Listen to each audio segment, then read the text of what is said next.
आप पूछ लो हो गई लगी सब एक समोसे की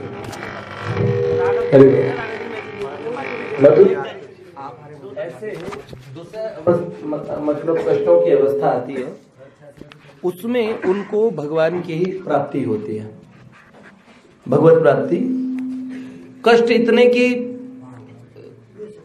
हाँ बेशुमार, सुनने वालों की आंखों में आंसू आ जाए, पढ़ने वालों की, और शायद ऐसा लगता है लिमिटलेस एंडलेस कष्ट है भगवान के भक्तों के जीवन में भी। लेकिन ऐसा कुछ मिलता है उसके बाद में, जब भगवान की प्राप्ति हो जाती है तो कैसा जीवन इनका हो जाता है। ऐसे हमने इतने प्रसंग हम रेगुलर उनके सुन रहे हैं, कैसे भाई जी के साथ में भी तीर्थ यात्रा ट्रेन वाले प्रसंग कल चल रहे थे। भाई जी ने किस प्रकार इनकी रक्षा भी की, किस तरह भगवान शंकर पार्वती जी ने अपनी संतान बता के और इनका आदर किया। कल हमने बताया था ब्रज भूमि की दिव्यता, है ना। एक टोकरी वाली का बच्चा दादा दादा कह के भागता है, क्योंकि ये ठाकुर जी को कहते थे मेरा भैया कन्हैया, अपना छोटा भैया मानते थे, खुद अपने आप को बड़ा भाई। और ठाकुर जी का नाम भी इनके जो आसपास के लोग ठाकुर जी को भी कहने लगे श्री चक्रानुज, श्री चक्र जी के छोटे भैया। भगवान बलराम जी ने और इनको दीक्षा दी। बलराम जी से दीक्षा, इन्होंने कहा गुरु लाला जरूरी होता है, मैंने सुना है, पर मुझे तो दीक्षा, अगर मेरे गुरु कौन। फिर लगा दाऊ दादा समस्त जीवों के आचार्य भगवान संकर्षण, भगवान शेष, भगवान बलराम, तो श्री कृष्ण की प्राप्ति कराते। तो किस तरह भगवान ने दीक्षा दी, ये प्रसंग बड़े अलौकिक, बड़े सुंदर सुंदर प्रसंग। अब बरसाने में किस प्रकार घटना घटती है आज के हम सुनेंगे। देखिए, भगवान एक विशेष प्रकार की भावधारा को आप उनके प्रति रखते हैं, उसे उसी प्रकार स्वीकार करते हैं। ये यथा मम प्रपद्यन्ते तांस तथैव भजाम्यहम्। तो सुदर्शन जी अपने आप को ठाकुर जी का बड़ा भैया मानते थे, और बड़े भैया की पत्नी क्या लगती है रिश्ते में, बहू मानी जाती है, पुत्र वधू के समान होती है वो, है। तो चक्र जी के श्री वृंदावन धाम, श्री ब्रज धाम के अंदर में और भगवान की नित्य लीला चलती रहती है अबाध गति से। एक ऐसा स्थान है जहां ब्रजमंडल में सारे लोग जाते हैं, जिस स्थान का आश्रय लेते हैं, वहां पे जिनके कृपा कटाक्ष से श्री राधा रानी चरण बंदम बारंबार, श्री राधा रानी चरण बंदम बारंबार, बंदम बारंबार, जिनके कृपा कटाक्ष से रीझत नंद कुमार, जिनके कृपा कटाक्ष से।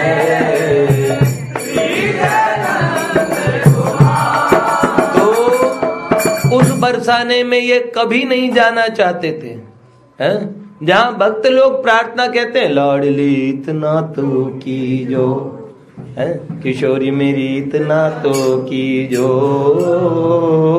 जग जंजाल छुड़ाए बास बरसाने को। क्यों वहां क्यों नहीं जाना चाहते थे? कहते जेठ जी के सामने बहू को संकोच होता है। वो भजन सुनते हो ना, जब लाला मैया से कहते हैं छोटी सी दुल्हनिया जब अंगना में डोलेगी, तेरे सामने मैया वो घूंघट न खोलेगी, बलदाऊ से बोल दे, हाँ बोल दे, हाँ बोल दे, रहेंगे बाहर जा राधिका गोरी से, ब्रज की छोरी से मैया करा दे।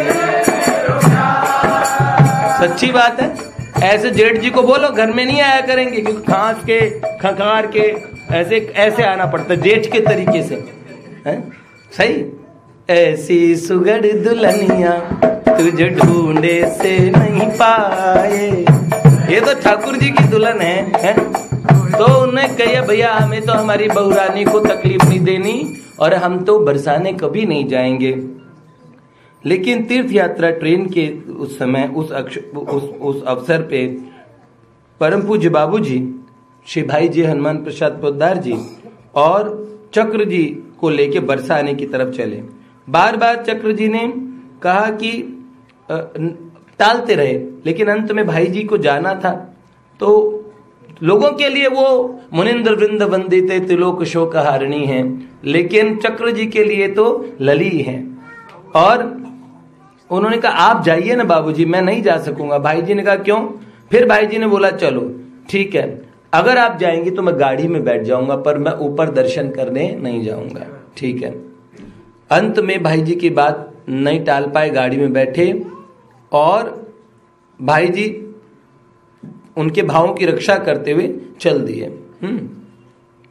अब इधर उनके मन में देखिए कितनी सुंदर तरीके से ये बात आती है। बरसाने जब पहुंच जाते हैं तो बरसाने के उस समय जो गेट होता है उस दूसरी तरफ से आते हैं, वहां गाड़ियां लगाते हैं।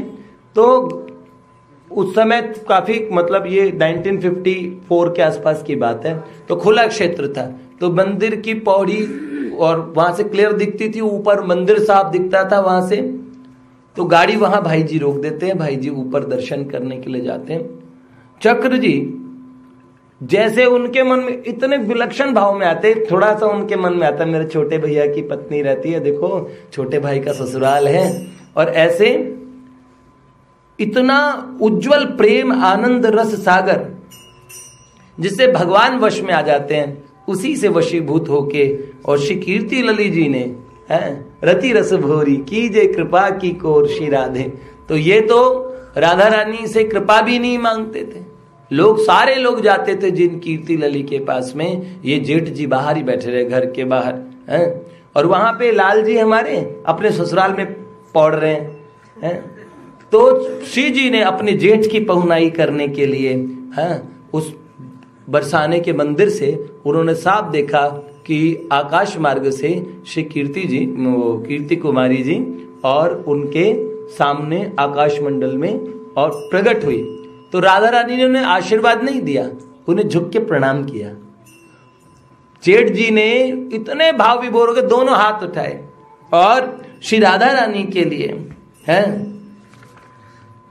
आशीर्वाद की, और क्या कहा, जिनकी कल्पित चरण छांव भी छूकर लगे मुक्ति भी बाधा, सुखी रहो हे कीर्ति कुमारी शीलमयी श्री राधा, निखिलेश्वरी निखिल गुण धामा, तुम सुखी रहो कीर्ति कुमारी, निखिलेश्वरी निखिल गुण धामा, संकोचमयी अति भोली, कृष्ण अभिन्ना रहो प्रसन्न, रस मगना रस घोली, श्रुति के सब स्वच्छयन इसी को, सब गर्वीणी वाणी, रहे सदा ही मोद निमग्ना, कीर्ति लली कल्याणी है।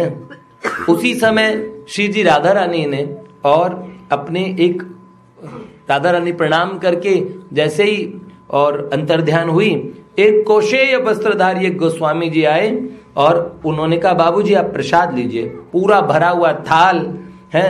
चक्र जी ने देखा इतना सारा प्रसाद, अच्छा तो शायद भाई जी ने ऊपर से भिजवाया। तो उन्होंने, उनके पास पात्र तो था नहीं, अखबार रखा था उसपे सारा प्रसाद, उन्होंने प्रसाद का सारा थाल 56 भोग बढ़िया से बढ़िया उसमें उलट दिए। गोस्वामी जी ने इत्र की शीशी निकाली, हथेली पे इत्र की शीशी भी उनके हाथों पे लगा दी, उनके वस्त्रों पे, बालों पे हैं, और कहा ये प्रिया प्रियतम का प्रसाद है, उनके बालों में अच्छी तरह लगा दिया। गोस्वामी जी लौट गए। पूज्य भाई जी और जब आए तो उनके हाथ में दोना था, भाई जी ने आगे कहा ये लीजिए प्रसाद। तो चक्र जी ने कहा प्रसाद, अरे आपने तो भर के प्रसाद भिजवाया था ना। हाँ तो मैंने तो प्रसाद ले लिया, आपने ही तो थाल भेजा था। उन्होंने बोला नहीं। भाई जी ने कहा अच्छा वो प्रसाद का है। जैसे ही उस प्रसाद के दर्शन किए, गाड़ी के अंदर प्रवेश किया, भाई जी पहचान गए क्योंकि भाई जी तो दिव्य भावापन्न थे, उन्हें तो दिव्य राज्य का पूरा पता था। समझ गए कि यहाँ पे थोड़ी देर ही पूर्व ही और श्री राधा रानी का आविर्भाव हुआ। समझ गई कि हाँ, भाई जी ने देखा माला पहने बैठे हैं, सुगंधित हो रखे हैं, उस सुगंध को उदार मना और भाई जी पहचान गए श्री जी, हाँ, राधा रानी ने अपने जेठ की पुनाई कर दी है। आगे कई यात्राओं में अक्षय तृतीया में ये हमेशा वृंदावन में रहा करते थे, हैं, और जन्माष्टमी पे वृंदावन, इसके बाद में गोरखपुर, पूरे भारत में इनका भ्रमण चलता रहता था। इसी बीच में एक बार, क्योंकि इतने घुमक्कड़ थे, शरीर को एक दिन तो कभी थकावट होती है ना, उसी घुमक्कड़ी इसी के अंदर में, और इन्हें पैरालिसिस हो गया एक बार, लकवा आधे शरीर में, पक्षाघात भी हो गया था क्योंकि दिमाग की कोई नस फट गई। थोड़े दिन आराम किया, बहुत दिक्कत रहती थी, पर भगवान किसी न किसी माध्यम से इनकी सेवाचर्या करवा देते। इनके बीच में एक बहुत अच्छी और बात है कि एक सीख भरी बात है। एक सज्जन इनके पास में आए हैं और उनको चक्र जी ने, हैं, निघंटू नामक जो एक ग्रंथ है आयुर्वेद का, उसमें दवाइयों का अध्ययन किया था। तो कई लोग इनसे दवाई पूछने आते रहते थे और होम्योपैथिक दवाइयां भी देते थे ये, हैं, जैसे भाई जी देते थे वैसे ये भी देते थे। तो एक गांव में के और संभ्रांत परिवार के एक ठाकुर साहब आए। उन्हें जब वो शौच करते थे तो उन्हें ब्लड निकलता था शौच के समय, और तो उन्हें रक्त आता था, जलन बहुत होती थी, जैसे बवासीर की समस्या हो उस तरीके से। और आसपास के बड़े वैद्यों से और सबसे दवाई ली, लेकिन कोई लाभ नहीं हुआ, है। तो चक्र जी ने कहा, भाई जब इतने बड़े बड़े चिकित्सक कोई नहीं कर सके तो मैं कौन सा तीर मार सकता हूं, मैं कैसे सही करूंगा। कितनी समझ में आई बात कि हमारे बहुत सारी रोग हमारे पूर्व कर्मों के कोई ना कोई ऐसा काम होते हैं। जैसे मैंने अपने एक रोग की समस्या का कारण ढूंढा शास्त्रों में कि ये रोग क्यों होता है, किस पाप से होता है, पूर्व का ऐसा कौन सा पाप होता है जिससे ये रोग आता है। तो मैंने उसका कारण देखा, ठीक है। फिर एक बहुत अच्छे ज्योतिषाचार्य ने और एक कारण मेरी कुंडली और सबको लिख के भेजा कि इस व्यक्ति को अमुक रोग रहेगा। फिर मैंने एक फॉरेनर राइटर का वो पढ़ा, उसके अंदर में लिखा था कि कतिपय कई जो महापुरुष आध्यात्मिक साधना जिन्होंने की है उनको ये रोग की अवस्था आती है। उस रोग के कई कारण उन्होंने गिनाए, उसमें से एक कारण मुझे समझ में आ गया बहुत सारे लोगों से। अब ये बात मेरे को समझ में पड़ती है कि हम जो रोग भी कैरी करते हैं आगे, वो पिछला बैलेंस है। चक्र जी ने और सोचा कि इस रोग का कोई ऐसा कारण है जिसके ऊपर दृष्टि नहीं जा रही चिकित्सकों की, जो चिकित्सा से ठीक हो जाए, इसका मतलब साधारण प्रारब्ध था। बहुत दवाइयां लेने पे भी ठीक ना हो, इसका मतलब कोई विशेष प्रारब्ध है, तो कुछ और भी साथ में कराना चाहिए। वो नहीं कह रहे झाड़ फूंक वगैरह, भगवान की कोई विशेष आप कोई अनुष्ठान, कोई जिस तरीके का कोई चीज होती हो वो उनके लिए करवानी चाहिए, और उसमें ज्योतिष की भी सहायता ले लेनी चाहिए। तो चक्र जी ने एक बात पूछी, आपने कभी किसी का हक छीना, किसी का हक लिया है? देखिए हमारे शास्त्र एक बहुत बड़ी बात बोलते हैं, अगर आपके पास मिठाई हो ना, एक पेड़ा हो, आप छुप के खा लेते, 4-5 लोग आपके पास मौजूद हैं, आप छुप के खा लेते हैं, तो आपको इस प्रकार के रोगों की संभावना बनी रहती है। जब हम किसी ग्रुप और समूह में हो ना, तो अपनी चीजों को बांट के खाएं। एक आदमी है ना, उसको इतना भयानक कब्ज थी, हमारे भारत के बहुत अच्छे संत उनके जीवन के, उनके पास वो व्यक्ति आया, उनके ऐसी कब्ज थी कि उसको स्टूल पास ही नहीं होते थे, और इतनी जमाल घोटे उसको पिलाए गए, लेकिन उसको कोई नहीं, उसके मरोड़ तक तो उठती थी, लेकिन पिताजी और उसका पेट साफ नहीं होता था। उस आदमी ने बहुत जब, तो एक संत ने उनसे बोला कि महाराज जी मुझे ठीक कर दो। संत ने उनसे पूछा, मैं तुम्हें ठीक कर सकता हूं, लेकिन तुम्हारे को एक बात कहनी है, तुम्हें बताऊं, तुम मानोगे इस बात को, तुम बहुत कंजूस हो। उसने बोला, हाँ मैं बहुत कंजूस हूं। तो बोला नहीं, मैं कहना चाहता हूं तुम बहुत ज्यादा कंजूस हो। उन्होंने बोला हाँ, मैं सच्चे हृदय से मानता हूँ, बहुत कंजूस हूँ। चमड़ी जाए तो मुझे तकलीफ नहीं होती, पर दमड़ी जाए तो मुझे तकलीफ होती है। मैं पैसे को मुझे बहुत तकलीफ होती है, बच्चे भी खर्च करते मुझे बहुत तकलीफ। तो उन्होंने कहा ऐसा दान दो, धड़ाधड़ बांटो, खूब बांटो, अनाप शनाप बांटना शुरू कर दो और तुम्हारे और 10 निकल जाएंगे। पिताजी उसका पेट महीनों साफ नहीं होता, उसने इतना दान किया उसका पेट साफ रहने लगा। अब वो तब से उन्होंने कहा कि तुम्हारे अंतःकरण सूक्ष्म मन में चीजों को पकड़ने की आदत बन गई थी, तो तुम्हारे समस्त अंग चीजों को पकड़ के ही रख लेते थे। तुम इनटेक तो करते थे पर वो ये तुम्हारा प्रोसेस खराब था। ये देखिए ऐसी बात है, ये है हमारे अंतःकरण की चित्त वृत्ति के भीतर में जाके कई ऐसी चीजें छुपी होती है जो स्थूल में भी आती है। सूक्ष्म में वो स्थूल में वो सूक्ष्म में नहीं है, सूक्ष्म से स्थूल में आती है। तो भैया उन्होंने कहा कि कभी तो हक, उन्होंने बोला मैं क्यों छीनूंगा किसी का हक। तो बोला नहीं, आपने किसी का हक छीना या दबाया, किसी को कष्ट है, किसी की छाती में जलन होती है और वही जलन फिर आपको लगती है, आपके दस्त जब होते हैं तो भैया तब आपको खून निकलता है। तो आपने भी किसी का खून के समान, रक्त के समान किसी का हिस्सा मारा हुआ है। ये बात मैं क्यों छीनूंगा, आप दिमाग, भगवान ने मुझे सब कुछ दिया, जमींदार हूं मैं। अच्छा, प्रकृति जी ने फिर भी पूछा जरा विचार करने में आपको क्या जाता है, सोचिए। तो उन्होंने बोला मेरे रोग से इस बात का कोई संबंध है, मैं इतने साल से इलाज करा रहा हूं पर मेरा ब्लड निकलता रहता है। तो उन्होंने बोला हाँ संबंध है। तो वो व्यक्ति बड़े भले थे, वैसे सोचने लगे हैं। हाँ उन्होंने बोला एक बात है, पर मुझे लगता नहीं वो मैंने किसी का हक मारा। मेरी एक विधवा भाभी है, भाभी विधवा है, अपने मायके में रहती है, मुझसे जलती रहती है। लगता है कि उन्होंने कोई मंत्र या टोटका मुझ पे करा दिया है, वो मुझसे बहुत जलती है, वो विधवा है। तो उन्होंने कहा सीधे सीधे चक्र जी ने पूछा आपने उसका हक दे दिया? तो उसने बोला देखिए मेरे पास रहेगी, उन्हें कोई कमी होने नहीं दूंगा, है, लेकिन वहां जाके मायके में रहेगी तो जो कुछ देंगे अपने भाई भतीजों में बांट देगी। हमारे पुरखों की जायदाद है, भाई भतीजों क्यों बांटेगी? यहाँ रहे, यहाँ रखे अपना हिस्सा, लेकिन वहां रहेगी और मैं दूंगा कुछ भी तो वहां बांट देगी। तो उन्होंने कहा आर्थिक स्थिति उनसे पूछी, आप उन्हें कितना, आप उन्हें 100 रुपए का मनी ऑर्डर भेज दिया करें, हैं, उनका जी जलता रहेगा तो आपकी रक्त और जलन कभी ठीक नहीं होगी। आप उन्हें 100 रुपए को, उस समय 100 रुपए का मनी ऑर्डर बहुत था खर्चे पाने के लिए, ठीक है। समझाने पे वो मान गए। 2-3 महीने बाद आए, अच्छा अब आप दवा दे दीजिए, मेरा रोग चारा ना बचा, 75 पैसा ठीक हो गया, 75% ठीक हो गया, 25 पैसे का रोग बचा है, तो अब तो बची हुई की दवाई दे दीजिए। तो उन्होंने कहा कितना भेजते हो आप अपनी भाभी को? तो उन्होंने बोला 25 रुपए भेजता हूं। तो उन्होंने बोला अकेली स्त्री के लिए बहुत है 25 रुपए महीने का। उन्होंने भी अपनी अकल चला दी। तो उन्होंने कहा आपकी दवा ये है कि चलो कम से कम इतना ही और भेज दो, तो फिर आपको दवाई लेने की जरूरत नहीं पड़ेगी। वो चले गए, फिर लौट के कभी नहीं आए।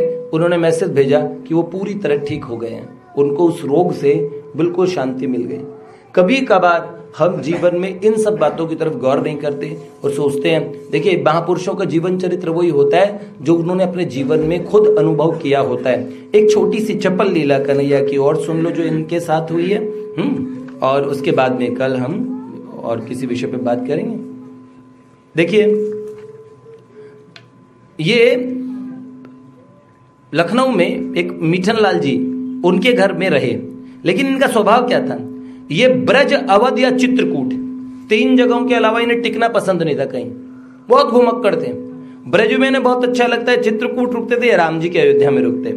1 महीने से जाते तो कहीं बोझ लग गए, पर ब्रैकेट में लिखा है गोरखपुर तथा रामवन को छोड़ के। रामवन नाम की जगह थी और गोरखपुर बाबूजी की वाटिका, वहां सारे धाम है, तो उसको छोड़ के ये कहीं भी किसी जगह नहीं रुकते थे, किसी और तीर्थ में भी। एक दिन रात में सोच रहे थे कि मेरा दर्द ठीक हो जाएगा थोड़ा तो वृंदावन चला जाऊंगा, और वृंदावन का स्मरण करके रोम रोम इनका पुलकित हो जाता था। ब्रज का भी हो। एक दिन रात में सोते समय कहने लगे ठाकुर जी से, कविताएं तो लिखते ही थे, एक से कहने लगे प्रभु से, चल सके तू वहां प्रेम के लिए, चल सके तू वहां स्थान तेरा जहां सूर्यजा तीर पर। सूर्यजा जानते हो किसको बोलते हैं? यमुना। सूर्यजा तीर पर नीप के मूल में बांसुरी कर लिए त्रिभंगी छटा। श्याम सुंदर खड़ा बाट है जोहता, वह पिच्छ से केश है सजा। तिलक भाल पर बंकिमा भोह की, कंबु कंठ में कौस्तुभ छटा। उर विशाल पे भासती भृगुलता, श्री स्वयं कौस्तुभी स्वर्ण रोमावली। नाभि हृदय मोहिनी उदर रेखा त्रयी, सिंह कटी पर कसा पीत पट देख ले। चरण पंकज अहो शंभु के मन बसे, चरण पंकज ऐसे शंकर भगवान के भी मन बसे। गूंजता वेणु रब झूमती है दिशा, बोलती बांसुरी तू क्यों भटक रहा। विश्व के भोग सब जल रहे ताप से, स्नेह संबंध सब स्वार्थ के पाप से। ग्रस्त हैं यदि इन्हें पा सके पूर्ण भी, अंक में अही उठा शांति कैसी भला। प्रज्वलित भोग सब ताप से शाप से, तू भटकता यहाँ बस यही पाप है।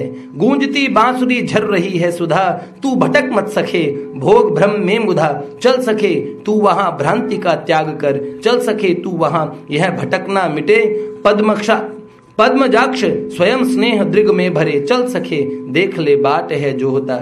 चल सके तू वहां प्रीति को मान के, चल सके तू वहां शांति के लिए। अपने मन को कह रहे हैं, अरे सखा चल वहां यमुना जी के कालिंदी के तीर पे चल। कौस्तुभ मणि धारण किए हुए, भृगुलता को धारण किए हुए, इतने सुंदर श्याम सुंदर, सिंह जैसी कटी पे पीत पीतांबर फहराता है। इतने सुंदर चरण पंकज जो भगवान शंकर के भी मन बसते, जहां बंसी रोज बजती है। जमुना के नीर तीर त्रिविध समीर बहे, बोले पिक कीर ताहा लाडली गुनान गाऊं।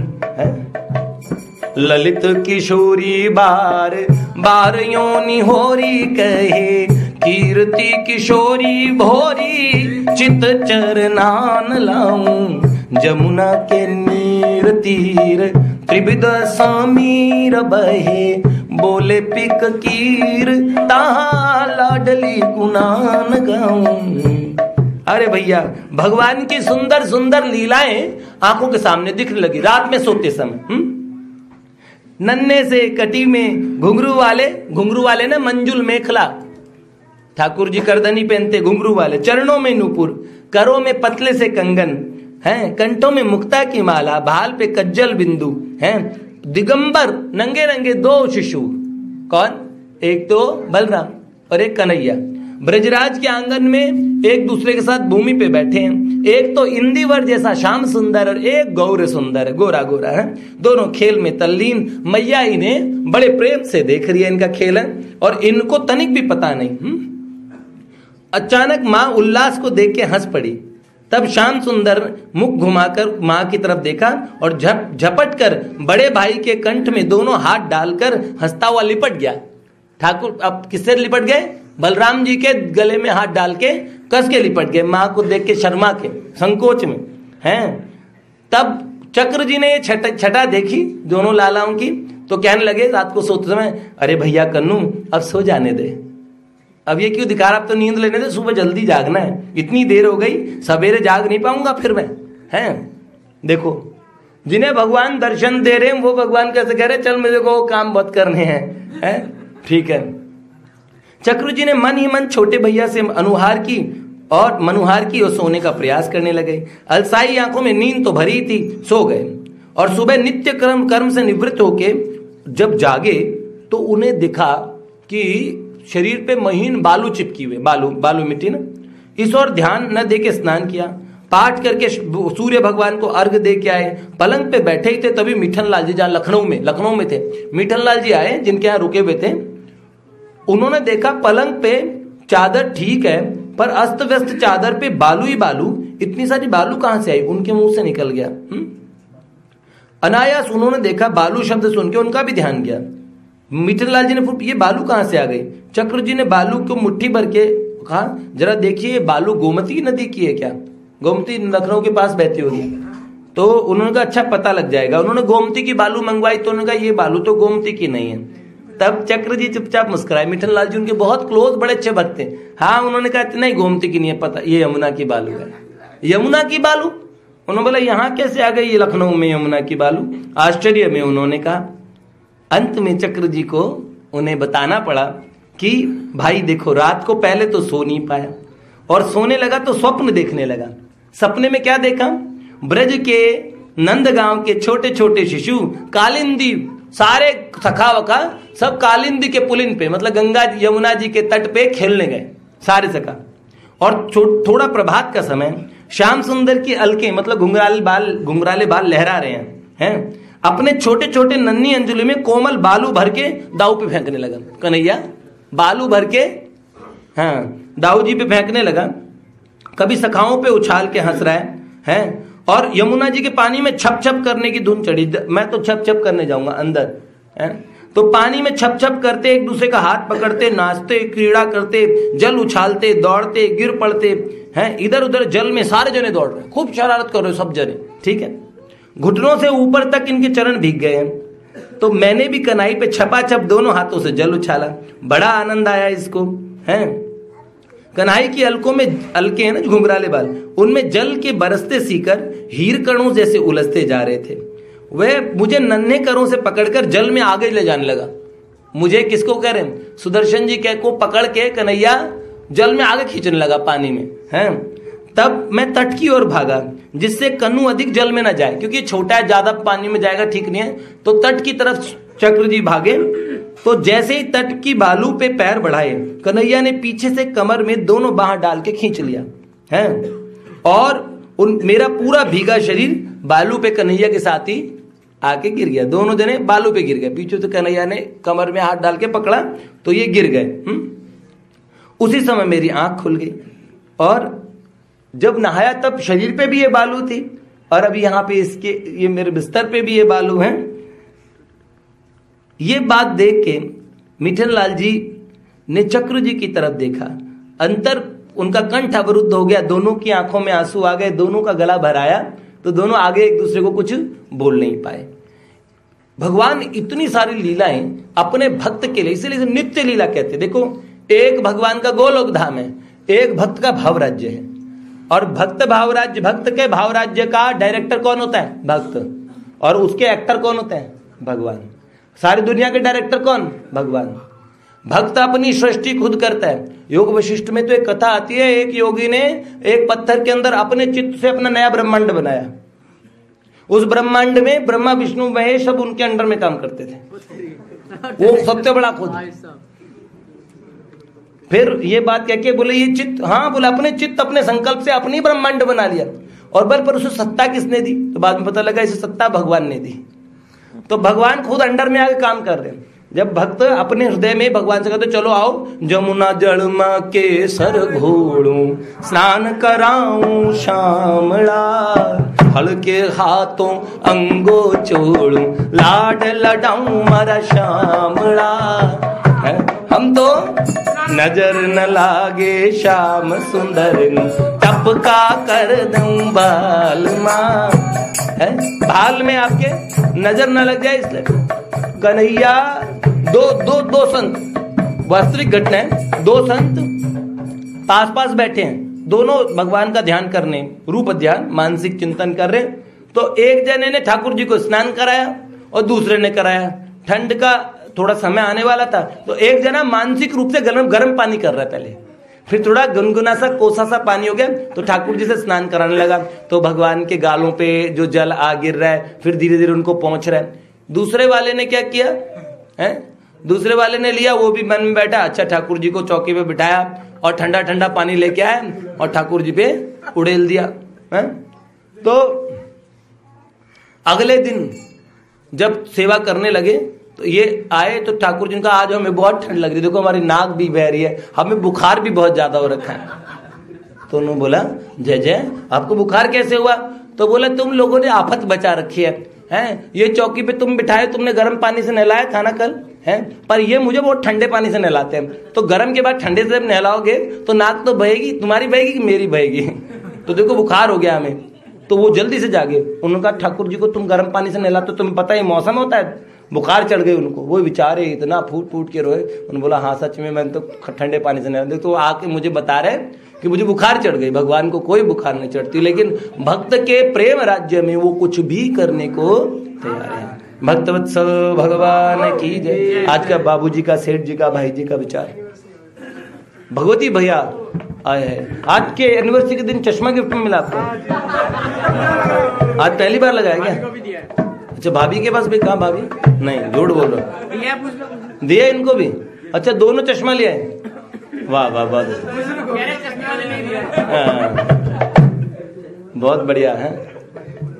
बहुत बहुत बधाई आप लोगों को दोनों को। देखिए आज 7 फरवरी, देखिए भाई जी कहते हैं प्रेम सत्संग सुधा माला का बाबूजी का भी ये भाई बाबा का भी ये पहला मन का है। जहां आपका मन है आप वहीं है। यहां पे भाई जी भी कहते हैं अपने हृदय को सदा पैनी नजर से देखते रहो। याद रखो जहां तुम्हारा मन है तुम वहीं हो। मंदिर में रहो या वन में, मन यदि कारखाने में हो या बाजार में हो तो तुम वहीं हो। एकदम एक शब्द बाबा और बाबूजी के, दोनों एक ही है वैसे, ठीक है। पूज्य सेठ जी का विचार है आज का 7 तारीख का, अनिच्छा से परीक्षा से जो करे दूसरे, इसके कारण हो गए ये, और अनिच्छा से जो कुछ भी हो रहा है भगवान ही कर रहे हैं, भगवान ही करा रहे हैं, उनकी मर्जी से ही हो रहा है, ऐसा समझने से काम क्रोध लोभ कोई भी शत्रु उसके पास नहीं आते हैं। अच्छा, और सेठ जी का दूसरा विचार और है, स्वामी राम सुखदास जी महाराज के प्रवचन से, अपने जो पाप हैं, अवगुण हैं, गलतियां हैं, वो सही सही भगवान को कह दो और आगे मत करो तो परमात्मा की प्राप्ति हो जाए। भगवान से कह दो और आगे न करो तो भगवान की प्राप्ति हो जाए। भक्तवत्सल भगवान की जय। और कोई सूचना तो नहीं? आप पूछ लो। लो हो गई लगी सब। एक समोसे की।